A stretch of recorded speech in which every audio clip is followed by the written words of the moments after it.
میں ذرا تھوڑی سی آپ کو تفصیل بتا دیتا ہوں کہ کل تو آپ پتہ نہیں کیا فیصلہ کرتے ہیں F9 پارک کے بارے میں، تو لیکن جو وزارت خزانہ ہے وہ یہ کہہ رہی ہے کہ علامہ اقبال انٹرنیشنل ایئرپورٹ لاہور کا اور اسلام آباد ایکسپریس وے بھی ایسی امکانی املاک ہیں جن کی ضمانت پر ہم قرض لے سکتے ہیں. گزشتہ سال جناح انٹرنیشنل ایئرپورٹ کو بھی اس سلسلے میں 500 ارب روپے کے قرض کے لیے استعمال کیا گیا. مئی 2020 میں سرکاری بجلی کی کمپنیاں جو ہیں ان کو اس مقصد کے لیے استعمال کیا گیا 200 ارب روپے کے قرضے کے لیے. موجودہ گورنمنٹ جب آئی تھی تو اس نے کنونشن سینٹر اسلام آباد اور کراچی ایئرپورٹ کے عوض بھی سکوک بانڈ جاری کیے، اور 2013 کی جو حکومت تھی اس نے بھی کراچی کے جناح انٹرنیشنل ایئرپورٹ کو اس مقصد کے لیے استعمال کیا. جون 2017 میں جب مسلم لیگ نون کی حکومت تھی تو اس نے اسلام آباد لاہور M2 موٹر وے کے اسلام آباد تک چکوال سیکشن کو اس مقصد کے لیے استعمال کیا اور $1 ارب تک کے لیے قرضہ حاصل کیا، اور کراچی ایئرپورٹ کو اس سے پہلے 2015-2016 میں بھی استعمال کیا جا رہا ہے. سوال میرا یہ ہے شبلی فراز صاحب کہ آپ اس طرح سرکاری املاک کے عوض قرضے حاصل کر کے اپنی معیشت کو ٹھیک کر لیں گے؟ مہنگائی کم ہو جائے گی؟ دیکھیں بات اصل میں یہ ہے کہ پہلی بات تو یہ کہنا کہ آپ کو پتہ ہے کہ ہمارا جو اکانومی ہے اس میں جو فسکل ڈیفیسٹ ہے وہ ہمیشہ سے ہمیں تنگ کرتا رہا ہے. ماضی کی جتنی بھی حکومتیں تھیں اور اب بھی وہی مسئلہ ہے. اب اس میں بعض اوقات آپ کو جب بجٹری سپورٹ کے لیے اب جب ایک انہوں نے کیے تھے اس میں یہ تھا کہ جس میں US ڈالر سکوکس بھی تھے. ہم جو کر رہے ہیں وہ ایک تو یہ کہ پاکستانی روپی میں ہم نے انٹرنیشنل اس میں بھی جا سکتے ہیں، لیکن یہ دیکھیں یہ ایک نارملی کیا ہوتی ہے کہ آپ کے پاس ساورن گارنٹی ہوتی ہے جس طرح کہ ہم نے دی ہوئی ہے جتنے بھی پاور پلانٹس ہیں یا اور کئی چیزوں میں ہم نے ایک ساورن گارنٹی دی ہوئی ہے.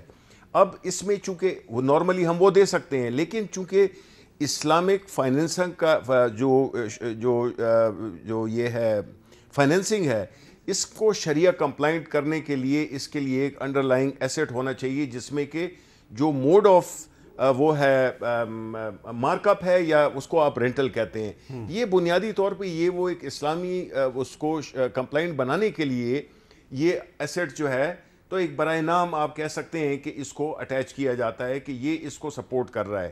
تو یہ اسلامک بینکنگ کی ریکوائرمنٹ ہے. سچ کیا یہ درست ہے کہ آپ کی گورنمنٹ نے قرض لینے کے سارے ریکارڈ توڑ دیے ہیں؟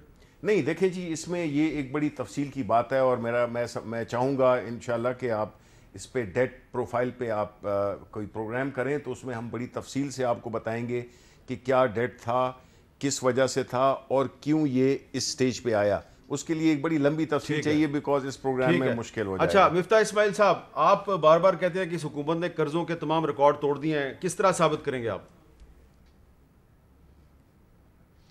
سر اسٹیٹ بینک کے نمبرز ہیں، جب ہماری حکومت آئی تھی تو 14,258 ارب روپے قرضہ تھا. جب ہم چھوڑ کے گئے تھے جون کے اندر چھوڑنے کے ایک مہینے بعد تو 24,952.9 ارب روپے قرضہ تھا. یہ مجھے نمبرز یاد ہیں. اب جو ہے وہ 36,000 ارب روپیہ قرضہ ہو گیا ہے، تو 11,500 ارب روپیہ انہوں نے 2 سال میں قرضہ بڑھایا ہے. اس میں کوئی پروف کرنے کی بات نہیں ہے. ایک اور بات میں آپ کو بتا دوں کہ یہ جو آپ بات کر رہے تھے سر کہ یہ ہم نے گروی رکھوایا وہ گروی رکھوایا یا یہ انڈر لائنگ ایسٹ تھا، آپ دیکھیں کہ جتنے ایسٹس تھے موٹر وے، کراچی ایئرپورٹ، لاہور ایئرپورٹ، یہ سب نواز شریف نے بنائے. آپ دیکھیں کہ نواز شریف کو یہ 3 ادھوریاں باری بنی ہیں. لیکن نواز شریف صاحب نے بنائے، اچھی بات آپ صحیح کر رہے ہیں، نواز شریف صاحب نے بنائے، لیکن انہوں نے اپنے ذاتی پیسے سے نہیں بنائے، انہوں نے پاکستان کے قومی خزانے سے بنائے، پاکستان کے لوگوں کے ٹیکس سے بنائے. بالکل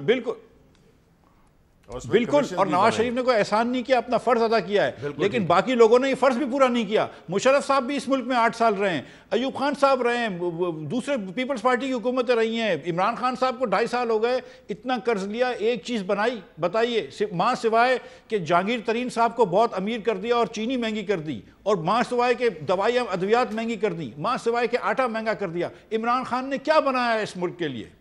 جی کیا بنایا؟ جی دیکھیں میں پہلی بات تو یہ ہے کہ میں تو سمجھ رہا تھا کہ یہ ایک اکیڈیمک گفتگو ہوگی، لیکن یہ عادت سے مجبور ہیں اور یہ انہوں نے اس طرح کی باتیں کرنی ہے. تو انہوں نے اپنی پچھلی جو پہلا ان کی کنورسیشن تھی اس میں انہوں نے کہا تھا کہ ان کی اخلاقی جرت، یعنی آپ دیکھیں کہ بات کون کر رہا ہے. مفتاح اسماعیل جو کہ ریپرزینٹ کر رہے ہیں پاکستان مسلم لیگ نون کو، جس کے لیڈر ہیں نواز شریف. کون سا نواز شریف؟ وہ نواز شریف جو کہ عدالتوں سے بھاگا ہوا ہے، جس کو عدالتوں نے ایبسکانڈر کیا ہوا ہے. وہ والا نواز شریف جس نے کہ لنڈن میں اپنی جائیدادیں بنائی ہوئی ہیں جس کی وجہ سے ہمیں یہ براڈ شیٹ کے جرمانے دینے پڑے، یہ والا نواز شریف جو کہ قبضہ گروپ، جو کھوکھر گروپ جو ابھی ڈسکور ہوا ہے اس پہ جو ہے تو یہ اس کو پیٹرنائز کرتے تھے. آپ کس بات کا آپ کا اخلاقی جواز ہے کہ آپ ٹی وی بھی آئیں؟ مفتاح آپ تو بات بھی نہیں کر سکتے، آپ کی لیڈرشپ اتنی ڈسکریڈٹڈ ہے، اتنی اس کی ایک سیاہ تاریخ ہے، سیاہکاریوں کی ایک ایسی تاریخ ہے کہ اس میں آپ جو ہے تو ابھی آپ بڑے فخر سے کہہ رہے ہیں کہ جی آپ نے موٹر وے بنائے ہیں، آپ نے پل بنائے ہیں. ہمیں پتہ ہے کہ آپ نے جو اس ملک میں جو لوگ تھے ان کو صحت نہیں دی ہے، آپ نے ایک اسپتال بنایا. آپ مجھے یہ بتائیں کہ آپ نے ایک کوئی ایسی انسٹیٹیوشن بنائی جس پہ کہ آپ فخر کر سکیں؟ آپ نے یہ سڑک اور پل اس لیے بنائے نا بیکاز اس میں آپ کا پیسہ بنتا تھا، اس کی کمیشنز ہیں. وہ کیا رپورٹ میں یہ بھی ہے کہ 160 ملین وہ جو آپ نے جو موٹر وے کی کمیشن لی تھی. یہ ساری چیزیں آپ کو تو اخلاق نام کی چیز کا ذکر بھی نہیں کرنا چاہیے. آپ نے اس ملک کے لیے نہ لوگوں کو یہاں پہ تعلیم پہ خرچ کیا، نہ اپنے صحت پہ کچھ خرچ کیا.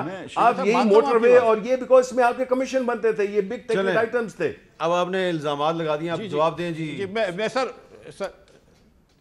میں تو ان کے الزام کی میں مانتا ہوں. میں گزارش یہ کر رہا ہوں کہ ایک الزام یہ لگاتے تھے تواتر سے خان صاحب کے شہباز شریف نے، نواز شریف نے جو BRT بنائی ہے لاہور میں 27 ارب روپے کی 29 کلومیٹر لمبی، اس میں پیسے چوری کریں. شبری صاحب بھی کہہ چکے ہیں، ان کے لیڈر بھی کہہ چکے ہیں. ہم ایک سیکنڈ کے لیے مان لیتے ہیں، ایک سیکنڈ کے لیے مان لیں کہ اس میں چوری کرے تھے 27 ارب میں.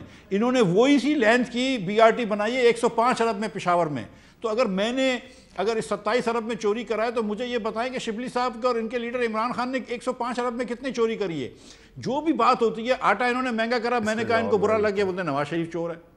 انہوں نے تیل مہنگا کرا، میں نے کہا یار آپ نے آٹا مہنگا کر دیا، چینی مہنگی کر دی، ادویات مہنگی کر دی. کیا میں غلط کہہ رہا ہوں؟ اگر میں غلط کہہ رہا ہوں تو آپ مجھے ضرور میری تصحیح کریے، اور میں معذرت کروں گا شبلی صاحب سے، میرے بھائی ہیں.